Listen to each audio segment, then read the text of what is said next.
l'association Non à la drogue, oui à la vie propose aux jeunes consommateurs de drogue de s'en sortir. Elle propose des livrets d'information et va à la rencontre des jeunes afin d'informer et de prévenir sur le danger des drogues. Mais Non à la drogue, oui à la vie est en réalité très proche de l'église de Scientologie.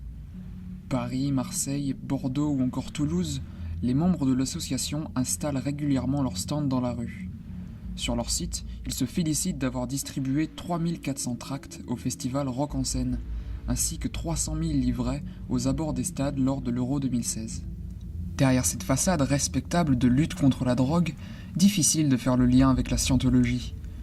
Comme discrètement indiqué à la dernière page des livrets, l'association est pourtant l'antenne française de la Foundation for a Drug-Free World, une émanation de la scientologie américaine. Les tracts en français, comme tous les autres, sont d'ailleurs imprimés directement sur place, en Californie. Nous avons voulu voir comment l'association convainc les jeunes. Pour cela, je me fais passer pour un jeune décidé à en finir avec sa consommation de cannabis. Je contacte par téléphone l'un des responsables.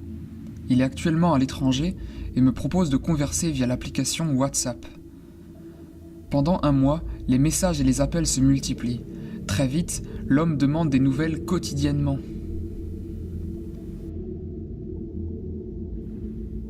Quand nous finissons par évoquer la scientologie, il ne se défile pas. Oui, effectivement, je suis scientologue, et en tant que tel, j'ai des connaissances fiables qui me permettent d'aider les autres efficacement. Nous n'irons pas plus loin dans les échanges. Dans les boîtes aux lettres, dans la rue, sur Internet, comme chez les consommateurs de drogue, le prosélytisme reste une des marques de fabrique de la scientologie. Pour rappel, l'Église revendique 45 000 adeptes en France. Malgré sa condamnation en 2013 à une amende de 600 000 € pour escroquerie en bande organisée, l'Église de Scientologie n'a pas encore été interdite en France.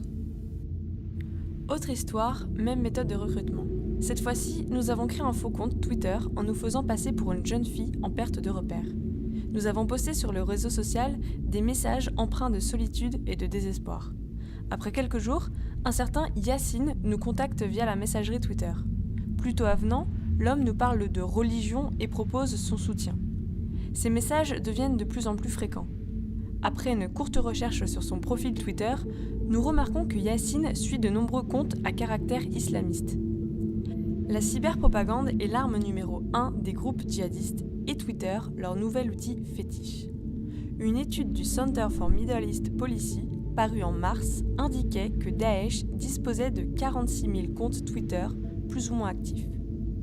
Les chercheurs estiment que la suppression de ces comptes serait contre-productive car cela favoriserait l'isolement sur le web des victimes et leur radicalisation.